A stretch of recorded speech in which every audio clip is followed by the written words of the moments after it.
Alessandro Giacone, merci beaucoup d'avoir accepté de participer à cette série d'entretiens de l'IREMO autour de l'épidémie ou la pandémie de Covid-19.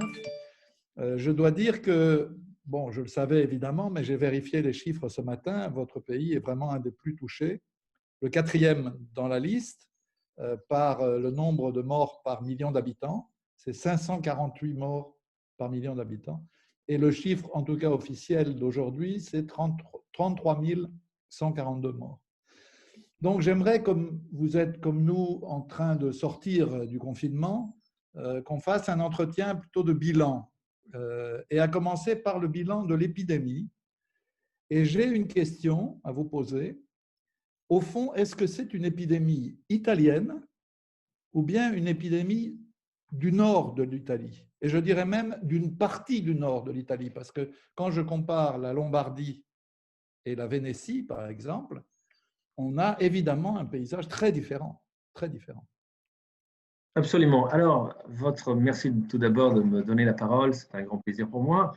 Le fait de travailler un peu sur cette crise nous a rappelé des précédents historiques. Et j'ai appris à cette occasion qu'on parle souvent de grippe espagnole, mais la grippe espagnole ne venait pas du tout d'Espagne, celle d'il y a 100 ans. C'est simplement parce qu'à l'époque, comme on était à la fin de la Première Guerre mondiale, il y avait en fait la censure militaire partout. La grippe qui venait des États-Unis a été appelée grippe espagnole, tout simplement parce que l'Espagne était le seul pays n'étant pas en guerre où on osait parler de grippe dans les médias, dans les journaux de l'époque. Ce sont les FBI qui ont rapporté. Hein. Absolument. Oui. Donc, grippe italienne, il y a encore débat parmi les virologues dont je ne suis pas, pour savoir d'où vient exactement, si même cette pandémie avait déjà commencé en Europe avant même son début officiel, c'est-à-dire le fin du mois de février et le début du mois de mars. Jusqu'à preuve du contraire, il faudrait parler, au moins pour le début, de grippe chinoise. Mais enfin, c'est les médecins qui vont nous prévenir. Plus sérieusement, c'est vrai que, mais on retrouve très souvent cette particularité pour l'Italie. Quand on parle de PIB, de taux de chômage, il y a quand même des différences régionales qui sont très très fortes. Et en l'occurrence, c'est vrai qu'aujourd'hui, on peut dire qu'il s'agit surtout d'une grippe, une pandémie qui a touché notamment le nord de l'Italie et en particulier la Lombardie, l'Émilie-Romagne et, à une époque plus récente, le Piémont. Mais la moitié des morts et la moitié des cas concernant l'Italie sont des cas qui concernent en effet la Lombardie. Alors, quand on compare Lombardie et Vénétie, parce que la Vénétie, Oui. c'est quand même aussi le nord de l'Italie, comment expliquer cette différence? Est-ce que c'est vraiment une différence globale ou bien est-ce que ce sont les stratégies mises en œuvre et peut-être, on peut le dire, l'intelligence politique des autorités de Vénétie qui ont évité à la Vénétie ce qui s'est passé en Lombardie? Oui, alors, cela est en partie vrai. Je pense qu'il faut toujours distinguer au moins 2-3 facteurs d'explication. Alors, le premier, c'est le début de l'épidémie, le foyer. Alors, ça, c'est une question, on peut dire, à pas de chance. En France, ça a été l'Oise. Il y a aussi des théories probablement fondées qui expliquent que si la Lombardie a été particulièrement touchée, c'est que les échanges de touristes, de passagers et surtout des échanges au niveau commercial ayant lieu avec la Chine étaient concentrés en Lombardie, notamment parce que les grandes plateformes d'aéroports se trouvaient en fait en Lombardie. Ça, c'est le facteur qui expliquerait le début. Excusez-moi, on dit même que la Lombardie avait des relations très particulières avec la province de Wuhan. Absolument. C'est-à-dire le lieu du foyer chinois de l'épidémie. Absolument. Et c'est vrai que les partenariats peuvent voir. Je suppose, mais encore une fois, ça n'a pas été tout à fait prouvé et démontré, que si l'Oise a été touchée en premier, c'est-à-dire ensuite l'Île-de-France par rapport à d'autres régions de France, c'est probablement dû à, on sait qu'il y a un petit foyer qui s'est localisé à Beauvais. Donc, on aurait, premier facteur d'explication, la Lombardie, parce que c'est la région la plus riche d'Italie, il y a le plus d'échanges et en plus des liens commerciaux très importants avec la Chine. Ensuite, il y a le deuxième facteur, la propagation qui a eu lieu notamment dans les maisons de retraite. Et ça, c'est vrai qu'il y a certains cas sur lesquels la justice est en train de se prononcer, il y a des procès qui vont commencer, c'est-à-dire des malades ont été confinés au milieu de maisons de retraite. Il y en a une notamment dont on a beaucoup parlé. Et en fait, cela aurait facilité une propagation des malades, notamment auprès des personnes âgées. Troisième facteur, vous en avez parlé, il est tout à fait vrai, c'est bien sûr les mesures politiques. Et on peut maintenant dire qu'avec l'expérience de 2 mois à 2 mois et demi, les régions qui ont massivement testé dès le début, cela a permis de mieux contrôler le phénomène et ensuite de prendre des mesures notamment d'isolement. Donc c'est vrai qu'il y a une différence régionale sur laquelle on discute aussi en Italie. En Vénétie, l'idée de faire des tests, ce qu'on appelle en italien il tampone, a été prise peut-être plus vite, plus tôt. Et la Vénétie, qui au début était quand même l'une des régions les plus touchées, aujourd'hui apparaît, par exemple, moins touchée par rapport à une autre région comme le Piémont, qui l'était moins au début.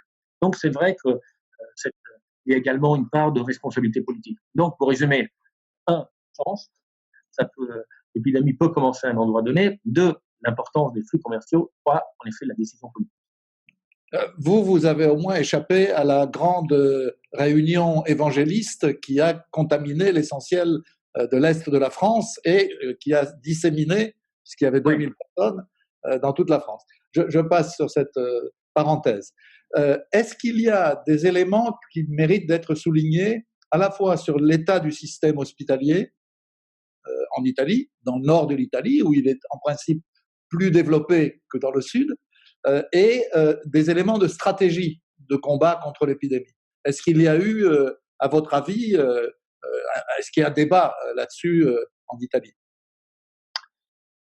Le débat qui a été fait a posteriori, c'est que le préfet a pris la responsabilité tout seul de, en fait, isoler la petite ville de Lodi, là où a commencé l'épidémie, avec le recul, dit j'ai inventé le confinement, parce qu'à part l'exemple chinois, en Europe, ça ne se connaissait pas. Il a regretté de ne pas avoir isolé 2 autres foyers d'épidémie. Bon, cela aurait servi ou non, on ne le saura jamais. Et c'est vrai qu'ensuite, la deuxième mesure qui a été prise, c'était d'isoler la Lombardie et ensuite arriver assez rapidement, finalement, à un lockdown, c'est-à-dire un confinement généralisé. Alors, finalement, le système sanitaire, on peut le dire maintenant, ça a eu peu d'influence parce que la grande crainte qui s'est manifestée en Italie comme en France, c'est qu'en fait, les services de rien ne puissent pas faire face. On est arrivé vraiment à la limite. On a dû improviser d'hôpitaux quasiment de camps, comme ça a été le cas également en France, où à la limite, on est arrivé en Île-de-France à l'extrême limite. Mais de ce point de vue-là, il n'y a pas de problème. Il n'y a pas eu ce qu'on craignait vraiment, c'est-à-dire d'avoir à choisir entre 2 patients malades, celui qui était prioritaire par rapport à l'autre. Ce cas ne s'est pas présenté. Pour le reste, la qualité du système sanitaire a eu finalement peu d'incidence. Bien entendu, en Lombardie, le système sanitaire était réputé être meilleur par rapport à l'Italie du Sud. Comme finalement, en Italie du Sud, il y a eu beaucoup moins de cas, finalement, on ne s'est pas trouvé dans une telle situation. Donc, la qualité du service sanitaire, bien sûr, est importante, mais il n'a pas été décisif en fait pour le traitement, parce que, et c'est peut-être une chance aussi, les régions qui étaient le mieux équipées ont été également les régions les plus touchées. S'il y avait une épidémie comparable, par exemple une région du sud de l'Italie comme la Basilicate, les conséquences auraient été peut-être plus lourdes. Je me permets de vous relancer sur une question que vous avez abordée. En France, il y a eu un grand débat autour du risque, effectivement, que les services de réanimation soient débordés et qu'on ait à faire des choix tragiques. Oui. Le problème, c'est qu'on est confronté en France à la réalité d'une circulaire qui a été diffusée par l'Agence régionale de santé d'Île-de-France et qui appelait ouvertement à ne pas accepter en réanimation les personnes dites fragiles, qu'on traduisait par vieux. Bon. Donc, je ne sais pas s'ils ont été débordés, mais il semble que le phénomène de ce qu'on a appelé horriblement en France le triage n'ait pas été complètement absent de cette épidémie, avec tous les problèmes de caractère humain, mais aussi idéologique que cela pose, parce qu'on a eu des campagnes de caractère eugéniste. On a eu un certain nombre de personnalités qui ont dit qu'il fallait sacrifier les vieux pour sauver les jeunes, de manière assez claire, que les vieux avaient assez vécu. Les gens l'ont dit presque comme ça. Est-ce que vous avez eu aussi ce débat en Italie, où je sais quand même que le respect pour les personnes âgées est quelque chose d'assez fondamental dans la culture italienne? Je ne saurais pas vous répondre directement sur ce point, parce que jusqu'à preuve du contraire, la situation ne s'est pas manifestée en hôpital. Ou alors, si cela s'est passé, il va y avoir certainement, cela a été annoncé, une enquête parlementaire en France, une enquête qu'il y aurait certainement la même chose en Italie, parce qu'on a une position de commission parlementaire d'enquête. l'état actuel, c'est vrai que c'est peut-être une schématisation un peu abusive, mais là où on a entendu le plus ce genre de propos, la Grande-Bretagne, qui était finalement au début assez peu touchée, aujourd'hui a dépassé même d'assez loin le nombre de morts qu'a énuméré l'Italie également. Sans compter quand même que ces bilans sont quand même assez difficiles à établir, parce que ce n'est vraiment que, on a déjà le premier semestre, le premier trimestre de l'année 2020, ce n'est qu'à distance de 3 ou 6 mois qu'on peut vraiment mesurer s'il y a une surmortalité. Par exemple, sur la Connect, pour le premier trimestre de 2020 par rapport à 2019, il y a des régions, notamment de Lombardie et dans certaines provinces, où le nombre de morts a été multiplié par 3 ou par 4. Mais il y a aussi d'autres parties de l'Italie, par exemple à Rome, il y a cette année moins de morts par rapport à l'an dernier. Et cela concerne globalement aussi le sud de l'Italie. Voilà. Encore peut-être une toute petite question.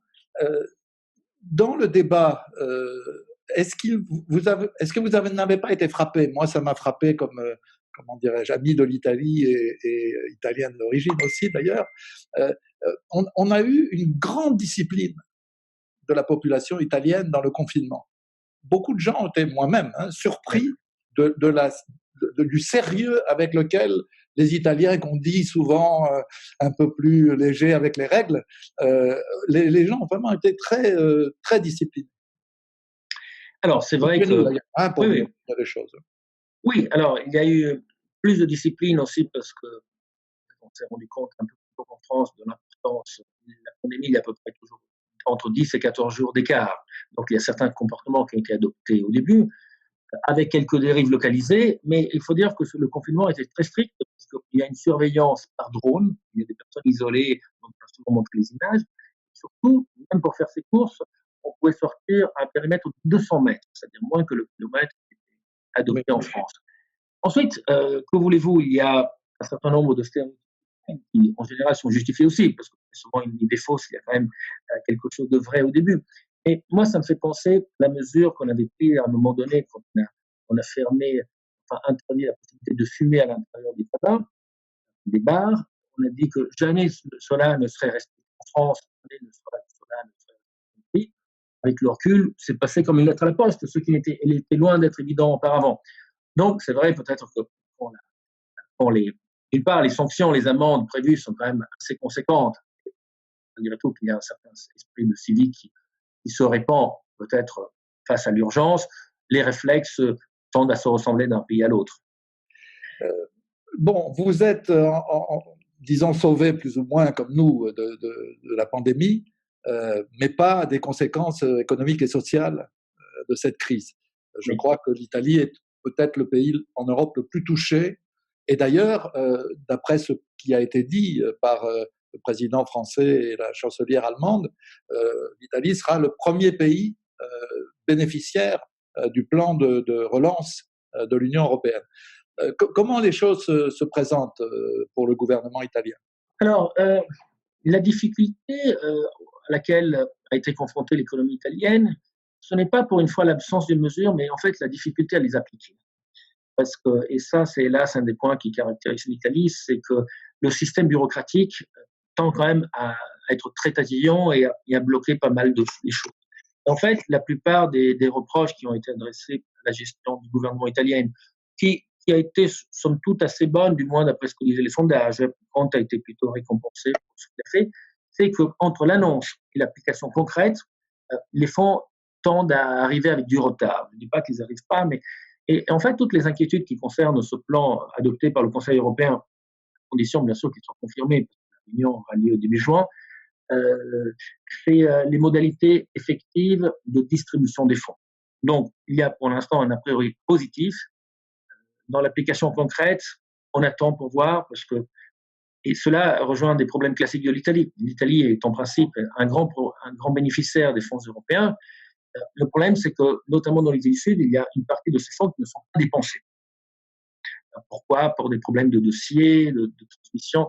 Et en fait, on souhaite que cette fois, l'application se passe de manière plus simple, pour donner l'ampleur de la crise.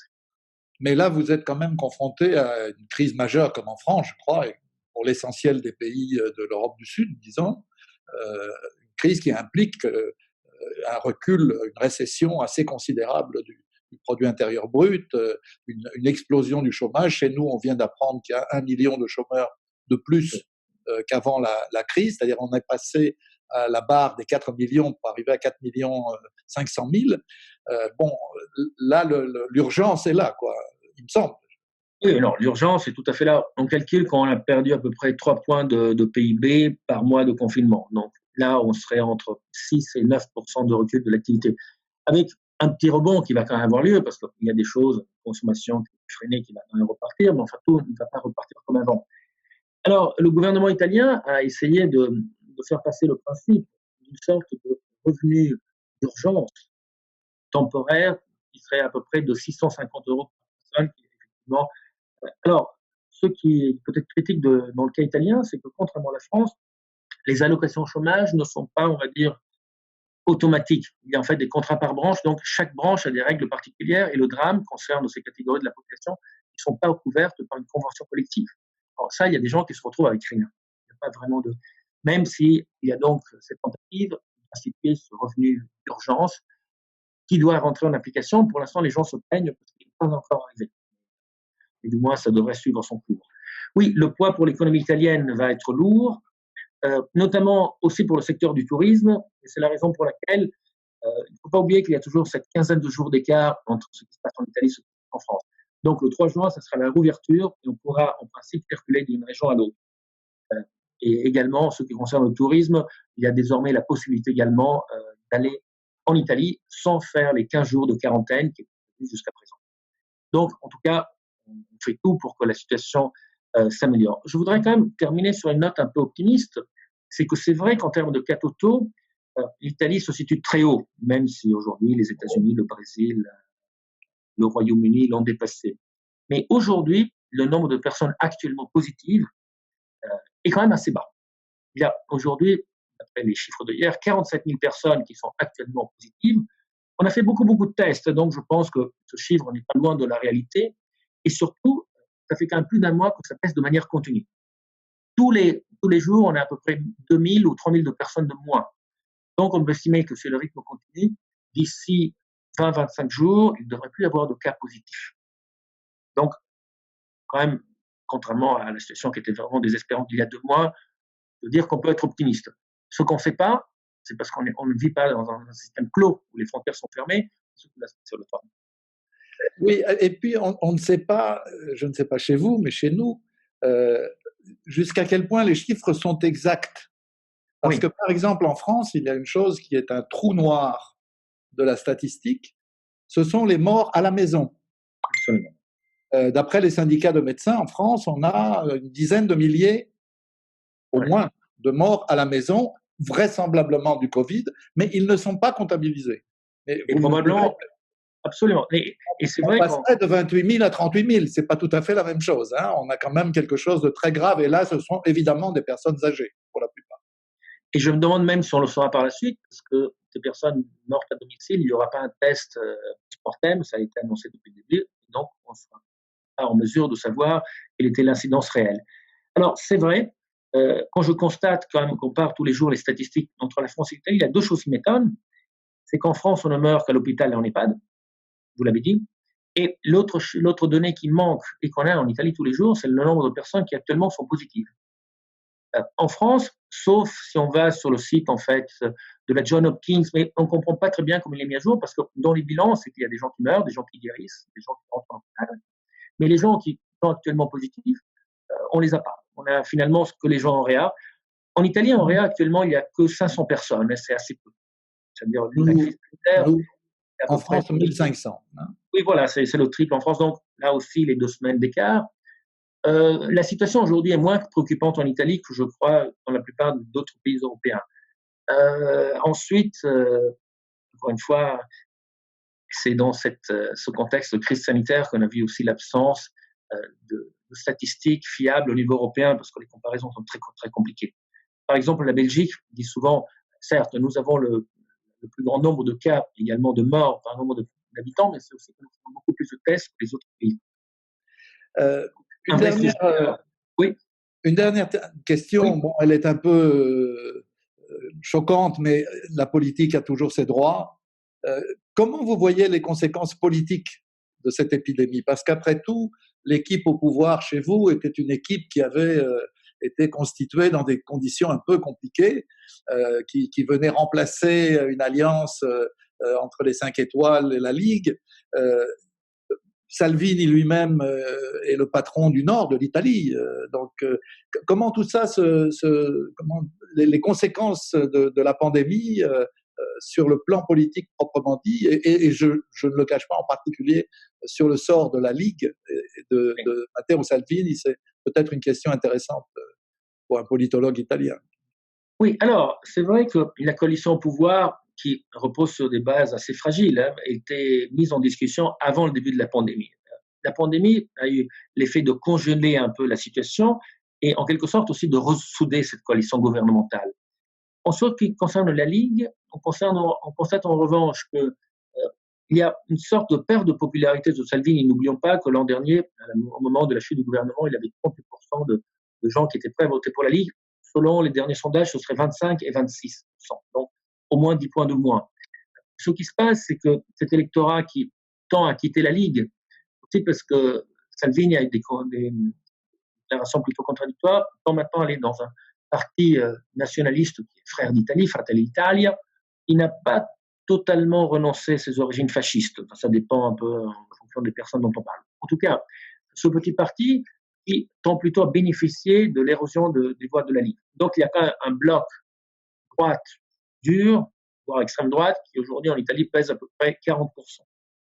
Ce qui disparaît en revanche en Italie, c'est la droite modérée. Le parti de Berlusconi fait à peu près 6% des voix, suivant les sondages. Mais en fait, je pense qu'on aura une manière de mesurer la température avec les élections régionales qui vont avoir lieu, ça a été annoncé au mois de septembre, elles devaient avoir lieu au printemps. Dans la France, on a bien déplacé les élections régionales et je pense qu'on pourra avoir un point de vue un peu plus précis en fait cet automne. Si je vous comprends bien, votre impression, c'est que la période politique, y compris l'épidémie, mais pas seulement, a plutôt cassé la dynamique qui était celle de la Ligue et de Salvini personnellement. Oui, on peut déjà dire qu'il y a un point d'arrêt qui était important, c'était les élections en Émilie-Romagne, qui est un peu le fief traditionnel de la gauche. Et c'est vrai que si l'Émilie-Romagne était tombée, cette impression de domino, c'est-à-dire de régions qui tombaient l'une après l'autre, allait continuer de manière quasiment inarrêtable. C'est vrai que, d'une part, ce qui s'est passé en Émilie-Romagne, qui était une défaite pour Salvini, assez prévisible, parce que le centre-gauche a toujours été très fort en Émilie-Romagne, et en plus, ce qui s'est passé avec le coronavirus, pardonnez-moi, et un autre facteur important, n'oubliez pas que depuis que Salvini n'est plus ministre, aussi sa présence sur les médias a beaucoup diminué. On le voit, mais pas avec la fréquence qui était il y a un an et demi. Donc, tous ces facteurs font en sorte que je pense que, comme la coalition gouvernementale n'a aucun intérêt aux élections, en fait, c'est un peu par la force des choses qu'elle va se maintenir en place. Sauf, bien sûr, un accident de parcours qui peut toujours arriver en Italie.